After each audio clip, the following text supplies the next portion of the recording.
प्यारे विद्यार्थियों, स्वागत है एक बार फिर से हमारी क्लास में। तो आप सभी साथियों को बताएं कि आपका हिंदी अनिवार्य का जो पेपर है साथियों, 20 फरवरी 2026 को आपका हिंदी अनिवार्य का पेपर होने वाला था। आज आपके सामने में हिंदी अनिवार्य का पूरा वायरल पेपर करवाने वाला हूँ।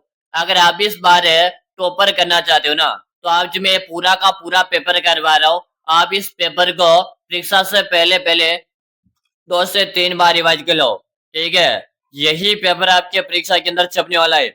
और दोस्तों, आप कॉपी और पेन साथ में लेकर बैठना है, ताकि मैं जो प्रश्न करवा रहा हूँ आप इन प्रश्नों को अपनी कॉपी में नोट कर लेना है और अच्छी तरह से आपको याद कर लेना है, क्योंकि पूरा का पूरा 20 फरवरी वाला आपका हिंदी अनिवार्य का वायरल पेपर चल रहा है। तो चलिएगा साथियों, पहला ही प्रश्न आपके सामने आया है। पहला प्रश्न आपसे पूछा गया, बाल कृष्ण भट्ट किस काल के रचनाकार हैं? आदि काल है, भक्ति काल है, रीति काल है या आपका आधुनिक काल है? बाल कृष्ण भट्ट किस काल के रचनाकार हैं? आधुनिक काल बता रहे हो, क्या बता रहे हो? आधुनिक काल बता रहे हो। आपका ऑप्शन डी सही है।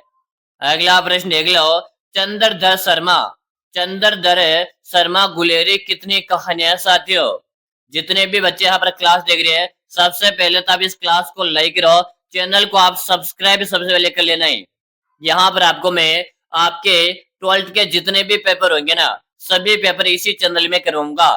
चंद्रधर शर्मा गुलेरी की कितनी कहानियां हैं? तो याद कीजिएगा मेरे साथियों, 3 कहानियां हैं। और कौन कौन से, अगर आपसे ये भी आ जाए एग्जाम में तो बताइएगा कि सुखमय है जीवन। क्या हो जाएगा? सुखमय जीवन, सुखमय जीवन है। उसके बाद दूसरी याद कीजिएगा, बुध का कांटा, क्या है उसका? दूसरी का नाम है बुध का कांटा, बुध का कांटा याद कीजिएगा। और तीसरी का नाम क्या है? तो तीसरी का नाम याद कीजिएगा, उसने कहा था लेना सिंह को याद कीजिएगा। याद आ गया ना अच्छे से? चलो अगला प्रश्न देख लो, संपूर्ण क्रांति किसकी रचना है? संपूर्ण क्रांति किसकी रचना है? रामधारी सिंह दिनकर, जय प्रकाश नारायण, नामवर सिंह या आपका मोहन राकेश है? संपूर्ण क्रांति किसकी रचना है? बता दो भाई, क्या बता रहे हो? सबके यहाँ पर कमेंट आ रहे, कमेंट आप सभी के मैं देख रहा हूँ। और यहाँ पर जय प्रकाश नारायण बता रहे हो, आपका भी ऑप्शन सबका सही है। दोस्तों, पूरा का पूरा वायरल पेपर आपके सामने चल रहा है। अगला प्रश्न देख लो, रामचरितमानस महाकाव्य के रचयिता है?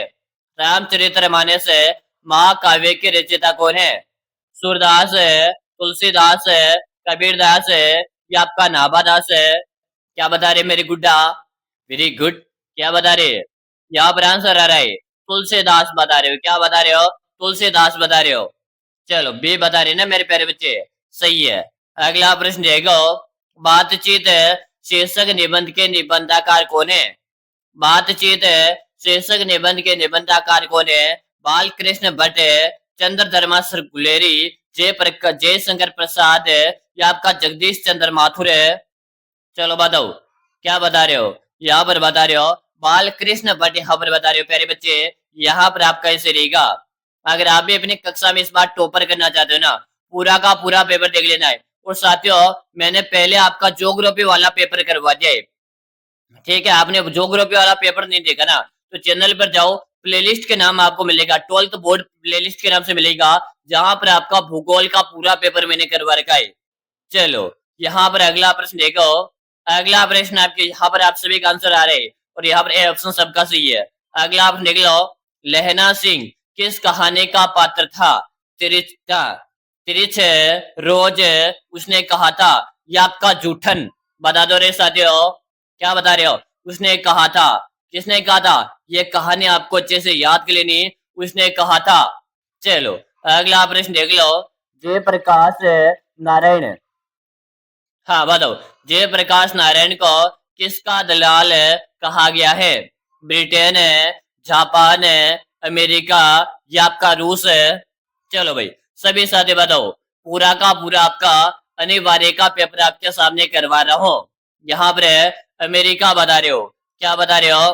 अमेरिका यहाँ पर बता रहे हो, जो कि बे गुड्डा गुड्डे यहाँ पर से बता रहे ना, सही है। अगला प्रश्न देख लो, अर्धनारीश्वर किस विधा से संबंधित है? अर्धनारीश्वर किस विधा से संबंधित है? निबंध, कहानी, एकांकी या आपका व्यंग्य है? चलो बताओ, यहाँ पर आप निबंध बता रहे हो, यानी कि आपका ऑप्शन ए सही रहेगा। अगला प्रश्न देख लो, मालती किस कहानी की पात्रा है? मालती किस कहानी की पात्रा है? सिपाही की माँ, रोज, तिरछे, या आपका ओ सदानी, हाँ सदानीरा। बता दो रे मेरे गुड्डा गुड्डी, क्या बता रहे हो? सबके यहाँ पर आंसर आ रहे, और यहाँ पर बता रहे रोज। क्या बता रहे हो? रोज बता रहे हो, बिल्कुल सही है। यहाँ पर मैं आपको पूरे के पूरे पेपर करवा दूंगा। आपके जितने भी 12th में पेपर होने वाले ना, सारे पेपर आपको इसी चैनल के माध्यम से करवाऊंगा। तो आप सबसे पहले इस चैनल को सब्सक्राइब कर लो रे लाडलो, ठीक है। चलो अगला प्रश्न देख लो, भगत सिंह ने किसकी मृत्यु को सुंदर कहा है? भगत सिंह ने किस कैसी मृत्यु को सुंदर कहा साथियों? बताओ, अकाल मृत्यु, देश सेवा में बदलने की फांसी, आत्महत्या, या रोग से मृत्यु? बता दो रे सभी साथी, यहाँ पर आंसर दे देगा। क्या बता रहे? हाँ, सबके यहाँ पर कमेंट आ रहे हैं, और यहाँ पर बी ऑप्शन बता रहे हो। क्या बता रहे हो?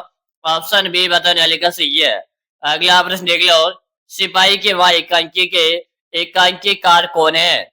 सिपाही के माँ एकांकी के एकांकीकार कौन है? मोहन राकेश, भीष्म सहानी, जगदीश चंद्र महातुर, राम कुमार वर्मा। चलो मेरे गुड आंसर दे दे। क्या बता रहे? मोहन राकेश बता रहे। क्या बता रहे? मोहन राकेश बता रहे। आपका ऑप्शन ए सही रहेगा। चलो अगला प्रश्न देख लो, परगीत और समाज क्या है? परगीत और समाज क्या है? आलोचना, निबंध, कविता, या आपकी आत्मकथा? परगीत और समाज क्या है मेरे बच्चे? आंसर दे दो। पूरा पेपर आपके सामने करवा रहा हूँ, आपको इस पेपर को देखना है। इस पेपर को देखने के बाद भूगोल वाला पेपर मैंने आपको करवा रखा है, आप उस पेपर को भी जरूर से देख लीजिएगा। चलो यहाँ पर आंसर आ रहा है, निबंध बता रहे हो। क्या बता रहे हो? निबंध बता रहे हो। आपका ऑप्शन भी सही है। अगला प्रश्न देख लो, जूठन क्या है? रेखा चित्र, शब्द चित्र, आत्मकथा, या आपकी कहानी? चलो अरे भाई आंसर दे दो, चलेगा सभी आंसर दो। जूठन क्या है? क्या बता रहे हो? आत्मकथा बता रहे हो। क्या बता रहे हो? आत्मकथा बता रहे हो। कॉपी और पेन साथ में लेके बैठ जाओ, इन प्रश्नों को आप नोट करते हुए चलो। अगला प्रश्न देख लो, मल्लेज का मूल नाम क्या था? मल्लेज का मूल नाम क्या था? भरत श्री श्रीवास्तव, रामजी श्रीवास्तव, श्यामजी श्रीवास्तव, मोहनजी श्रीवास्तव। चलो भाई यहाँ पर भरत जी श्रीवास्तव बता रहे हो। आपका ऑप्शन ए सही है। अगला प्रश्न देख लो, तिरछ कहानी के कहानीकार कौन है? तिरछ कहानी के कहानीकार कौन है मेरे बच्चे? आंसर देगा उदय प्रकाश, बाल कृष्ण भट्ट, चंद्रधर शर्मा गुलेरी, ओम प्रकाश वाल्मीकि। बता दो, क्या बता रहे मेरे बच्चे? आंसर दीजिएगा। और यहाँ पर बता रहे उदय प्रकाश। क्या बता रहे? उदय प्रकाश बता रहे। ऑप्शन आपका ऐसे रहेगा। चलो अगला प्रश्न देख लो, शिक्षा शीर्षक निबंध के निबंध आकार कौन है? शिक्षा शीर्षक निबंध के निबंध आकार कौन है? कृष्ण मूर्ति, मल्लेश, नामवर सिंह, या आपका दिनकर जी? चलो बताओ, क्या बता रहे हो? यहाँ पर आपका ऑप्शन नंबर आ रहा है। क्या रहे? ऑप्शन नंबर आ रहा है। चलो अगला प्रश्न देख लो, जायसी किस शाखा के कवि है? जायसी किस शाखा के कवि है? Option A, option B, option C, या ऑप्शन डी? चलो बताओ, जायसी किस शाखा के कवि है बच्चे? आंसर दे दो। प्रेम मार्गी बता रहे हो। क्या बता रहे हो? प्रेम मार्गी। आपका ऑप्शन भी सबका सही रहेगा। अगला प्रश्न देखो, सूरदास किस भाषा का कवि है?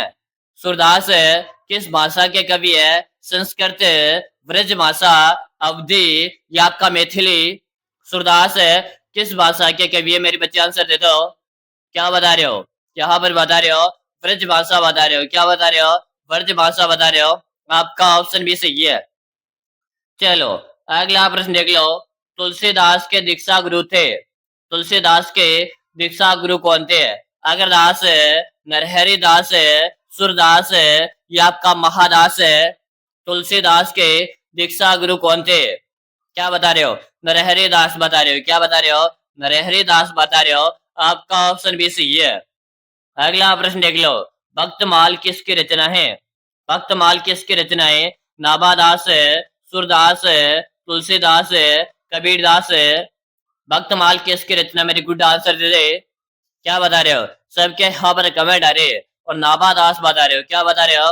नाभादास बता रहे हो, आपका ऑप्शन ए सही है। अगला प्रश्न देख लो, भूषण किस काल के कवि थे?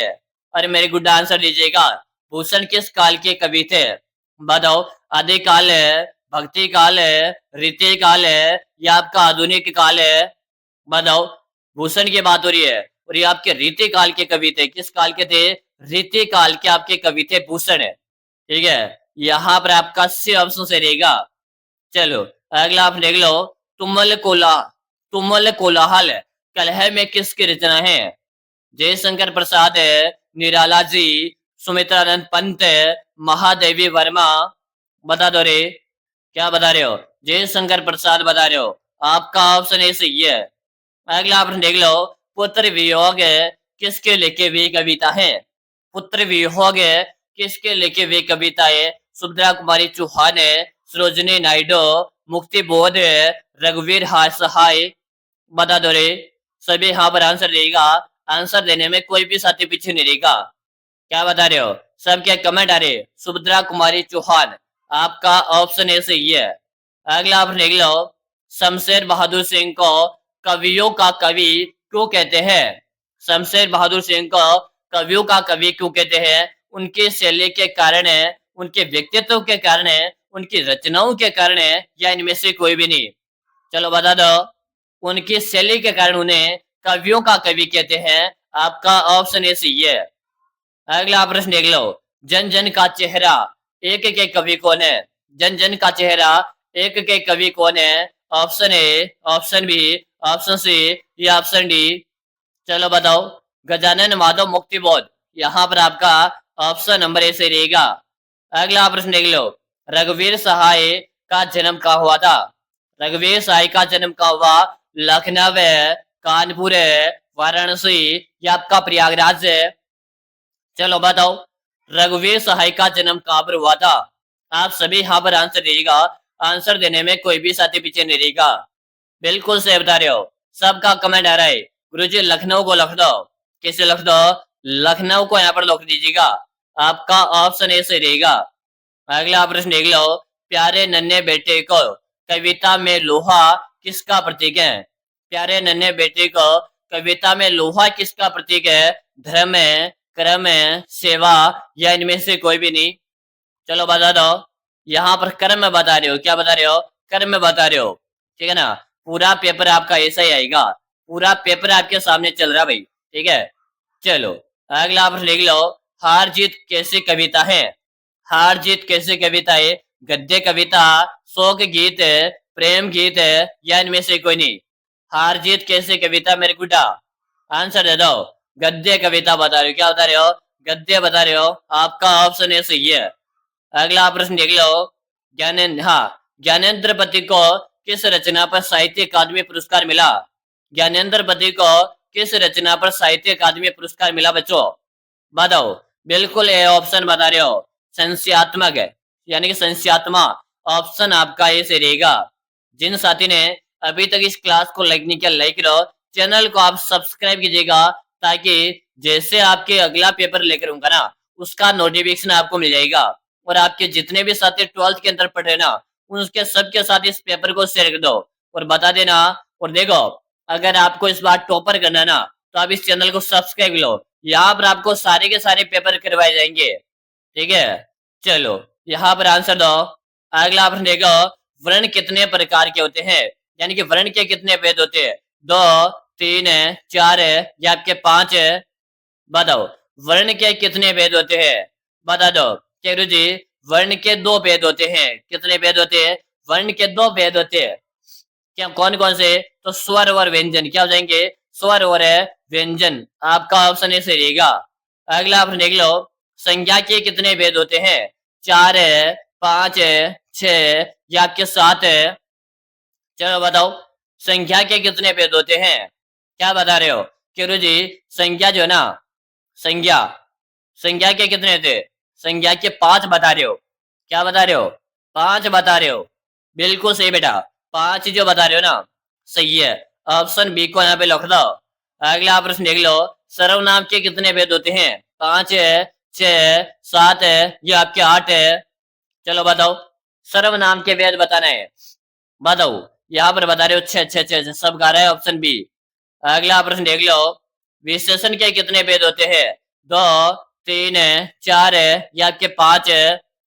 विशेषण के भेद बताओ। केरू जी, विशेषण के 4 प्रकार होते हैं। विशेषण कितने प्रकार की होती है? 4 प्रकार होते हैं। आपका सी ऑप्शन है सभी का सही है। अगला आप देख लो, काल कितने भेद होते हैं? 2, 3, 4 या के 5? केरू जी, काल होता है ना, वर्तमान काल है, भूतकाल है और भविष्य काल। कितने काल होते हैं? काल के 3 प्रकार होते हैं। वर्तमान काल है, भूतकाल है और भविष्य काल। यानी कि काल के 3 प्रकार होते हैं। तो आपका बी ऑप्शन सही है। अगला प्रश्न देख लो, लिंग के कितने भेद होते हैं? बताओ, लिंग के कितने भेद होते हैं? 2, 3, 4 या आपके 5? बता दो मेरी गुड्डा गुड्डी, बताओ रे, क्या बता रहे हो? गुरुजी, वैसे तो लिंग की बात करें ना, तो 2 ही होते हैं, स्त्रीलिंग और पुल्लिंग। कितने होते हैं? स्त्रीलिंग और पुल्लिंग होते हैं। और वैसे नपुंसक वाला को भी गिनते हैं, लेकिन यहाँ पर है ऑप्शन के अकॉर्डिंग यहाँ पर क्या करेंगे, 2 ही रहते हैं। स्त्रीलिंग और पुल्लिंग होते हैं आपके। लिंग 2 प्रकार के होते हैं, तो आप यहाँ पर 2 कीजिएगा। ठीक है, चलो अगला आप देख लो, कारक के कितने भेद होते हैं? कर्ता ने क्रम को करण से प्रधान स्पर्श होने, याद है ना अच्छे से आपको? ये कारक है 5 है, 6 है, 7 है या आपके 8 है? कारक के गुरुजी 8 प्रकार होते हैं। याद कीजिएगा, कर्ता ने क्रम को करण से संप्रदान से अलग होना, सॉरी संपादान काके, अपादान से पृथक होना, संबंध काके की। अच्छे से याद कर लो भाई। यहाँ पर 8 बता रहे हो, 8 बता रहे हो ना, सही है। अगला आप देख लो, हिमालय शब्द का संधि विच्छेद होगा। हिमालय, हिम प्लस आल्य, क्या होगा मेरे लाडले? यहाँ पर अच्छे से कीजिएगा, हिम प्लस आल्य। ये आपके काफी बार एग्जाम में आता है। हिमालय का संधि विच्छेद क्या होगा? हिम प्लस आल्य होगा। और हिम प्लस आल्य आपके ऑप्शन ए में दे रखा है, तो यहाँ पर क्या हो जाएगा? ऑप्शन ए से हो जाएगा। चलो अगला प्रश्न देखो, लंबोदर कौन सा समास है? तत्पुरुष समास है, बहुव्रीहि समास है, द्विगु समास है या क्या अव्ययीभाव समास है? लंबोदर, बताओ। लंबा है जिसका दर, तथा आपके गणेश जी, यानी कि यहाँ पर कोई तीसरा अर्थ निकल रहा है, कोई तीसरा अर्थ निकल रहा है ना, वहां पर बहुव्रीहि समास होती है, तो आपका बी ऑप्शन सही होगा। अगला प्रश्न देख लो, प्रतिदिन में कौन सा समास है? अव्ययभाव समास है, तत्पुरुष समास है, क्रमधारय समास है या आपका द्वंद्व समास है? प्रतिदिन में कौन सा समास होगा? बताओ। अव्ययी भाव समास होगा। कौन सा होगा? अव्ययी भाव समास होगा। ऑप्शन ए सही है। अगला आप देख लो, आकाश का पर्यायवाची शब्द क्या है? आकाश का पर्यायवाची बताओ। गगन है, नभ है, व्योम है या आपके सभी? ठीक है गुरु जी, ये सारे के सारे जो ऑप्शन दिख रहे हैं, ये आकाश के पर्यायवाची है, तो आप यहाँ पर ऑल को लाइट कर दीजिएगा, यानी कि सभी वाले को सही कीजिएगा। आपका डी ऑप्शन सही है। अगला प्रश्न देखो, आय का विलोम क्या होगा? आय का विलोम शब्द बताओ। खर्च, व्यय, लाभ या हानि? आय का विलोम शब्द आपको बताना है। क्या बता रहे हो? आय का व्यय होता है। क्या होता है? आय का व्यय होता है। आपका ऑप्शन भी सही रहेगा। अगला प्रश्न देख लो, पृथ्वी का पर्यायवाची शब्द क्या है? भूमि, पाताल, अंबर या आपके इनमें से कोई नहीं? पृथ्वी का पर्यायवाची शब्द बताओ। क्या बता रहे हो? यहाँ पर भूमि बता रहे हो। ऑप्शन आपका सही है। अगला आप देख लो, जो बहुत बोलता है उसे क्या कहते हैं? वाचाल, मितभाषी, अल्पभाषी या मृदुभाषी? जो बहुत बोलता है उसे क्या कहेंगे मेरे गुड्डा? वाचाल कहेंगे। ऑप्शन आपका सही रहेगा। जिन्होंने इस क्लास को लाइक नहीं किया, लाइक करो। चैनल को आपने अभी तक सब्सक्राइब नहीं किया, सब्सक्राइब करो। साथ में इसी चैनल के माध्यम से आपको बीएसटीसी की तैयारी करवाई जाएगी। याद है ना, बीएसटीसी होता है, 2 साल का कोर्स होता है, तो आपको बीएसटीसी की तैयारी भी आपको इसी चैनल पे करने को मिलेगी। कहीं भटकने की जरूरत नहीं पड़ेगी आपको। ठीक है, वैसे मैंने बीएसटीसी की तैयारी करवा रहा हूँ, चैनल पर जाओ, बीएसटीसी 2026 के नाम से आपको प्लेलिस्ट मिल जाएगा, तो आप वहां से आप बीएसटीसी की तैयारी पे कंटिन्यू कर सकते हो। ठीक है, यहाँ पर आपका ऑप्शन ए सही है।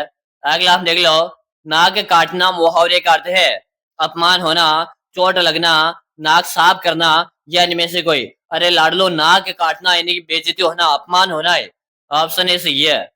अगला आप देख लो, 9-2-11 होने मुहावरे का अर्थ है भाग जाना, यानी कि पुलिस को देखकर चोर भाग गया, 9-2-11 होना। अगला प्रश्न देखो, आस्तीन का साफ होना मुहावरे का अर्थ बताओ। आस्तीन का साफ होना। बता दे रहे मेरे गुड्डा गुड्डी, क्या बता रहे हो? यहाँ पर बता रहे हो दोस्त बनकर दुश्मनी। ऑप्शन आपका इसे ये है। अगला आप देख लो, उपसर्ग शब्द के कहाँ लगता है, उपसर्ग कहाँ लगता है? किसी शब्द के पहले लगता है, बाद में लगता है, बीच में लगता है, कहीं भी नहीं लगता है। उपसर्ग आपसे पूछा है, उपसर्ग एक आपसे प्रत्यय पूछा जाता है। तो मेरे बच्चे, मेरे गुड्डा, आपको मैं उपसर्ग और प्रत्यय इसे ऐसे याद करा दूंगा ना, भूल नहीं पाओगे। ठीक है, आपको वर्णमाला तो याद है ना, वर्णमाला, वर्णमाला तो आपको याद है ना। ठीक है, उपसर्ग के बात करते हैं हम पहले। उपसर्ग कब लगता है, मैं सब कुछ ऐसे ऐसे बताऊं। उपसर्ग यहाँ पर यानी उप, यहाँ पर क्या रहा है, उ आ रहा है, प्रथम शब्द क्या रहा है, उ आ रहा है। ठीक है, उसके बाद में बात करें प्रत्यय, क्या आ रहा है, प्रत्यय। अब प्रत्यय की यहाँ पर बात हो रही है, प्रत्यय में अब रेको छोड़ो प आ रहा है। ठीक है, तो पहले इन दोनों में से आपका वर्णमाला में इन दोनों में से पहले शब्द कौन सा आता है? कि गुरुजी उपसर्ग आता है। इसका मतलब पहले यानी कि फर्स्ट में क्या लगेगा, उपसर्ग लगेगा। प्रत्यय कहाँ लगेगा, बाद में लगेगा। तो इन दोनों चीजों का आप अच्छे से गांठ बांध लो। ठीक है, चलो भाई, यहाँ पर है उपसर्ग आपका पहले लगेगा। अगला प्रश्न देखो, प्रत्यय शब्द कहाँ लगेगा? तो आपके प्रत्यय बाद में लगेगा, बाद में, अंत में लगेगा। ठीक है, चलो अगला प्रश्न देखो, शुद्ध शब्द को चुनिए। शुद्ध शब्द आपको पहचान करना है। तो आशीर्वाद किस प्रकार से लिखा जाता है, देख लो। अगला प्रश्न देख लो, स्वर्ण वर्णों की, स्वर वर्णों की संख्या होती है। इससे पहले आप सभी एक बताओ, अगर आप बीएसटीसी एग्जाम 2026 की तैयारी करें और आपका सपना है बीएसटीसी के अंदर सिलेक्शन लेने, देखो तैयारी कर रहे नहीं करोगे सभी बीएसटीसी की, आप भी चाहते हो बीएसटीसी में पहले बार में अपना सिलेक्शन लेना, तो मेरे गुड्डा गुड्डी, आप सभी के लिए मैंने एक 5,000 प्रश्नों का एक ब्रह्मास्त्र बुक बनाकर तैयार कर दिया। कितने प्रश्नों का? 5,000 प्रश्नों का एक ब्रह्मास्त्र बुक बनाकर तैयार कर दिया। तो मेरे जितने भी गुड्डा गुड्डी इस क्लास को देख रहे हैं ना, उन सभी को मैं बता दो, आप इस 5,000 प्रश्नों के बुक को एक बार पढ़ लीजिएगा। आपके सिलेक्शन की मेरी 100% गारंटी, यानी कि बीएसटीसी के अंदर आप पहले बार में सिलेक्ट हो जाओगे। कैसे होगे? तो आप इस 5,000 प्रश्नों की बुक को एक बार पढ़ लो, आपके सिलेक्शन की मेरी गारंटी। दोस्तों, इससे आप जरूर से बोलेना गुरुजी मिलेगी कहाँ पर है? इसका आपको नाम मात्र का इसका आपको प्राइस लगेगा, मात्र और मात्र 99 का इसका प्राइस है। मिलेगी कहाँ पर? Number note kilo 63672564 63672564। इस नंबर पे आपको 99 का पेमेंट करना है, फोन पे, गूगल पे, पेटीएम है, और आपको मुझे इसी नंबर पे उसका व्हाट्सएप स्क्रीनशॉट भेज देना। जैसे ही भेज दोगे उसके 5 मिनट के अंदर अंदर 5,000 प्रश्नों का ये ब्रह्मास्त्र बुक मैं आपको भेज दूंगा, और आप इसे पढ़कर बीएसटीसी के अंदर भी अपना सिलेक्शन ले सकते हो। तो ठीक है, जैसे आप 12th हो जाएगा, 12th के बाद बीएसटीसी की तैयारी करेगा और ये पहले बार में सिलेक्ट हो जाएगा। ठीक है, पहले बार में सिलेक्शन लेना था, परचेज करके पढ़ लो, अभी समय है आपके पास, बाद में पछताओगे कुछ नहीं होगा। तो ठीक है, मिलेंगे अगली क्लास में, और अपने दोस्त के साथ तो शेयर कर दो, इस वीडियो को शेयर कर दो भाई। चलो मिलेंगे अगली वीडियो में, तब तक के लिए जय हिंद, वंदे मातरम साथियों।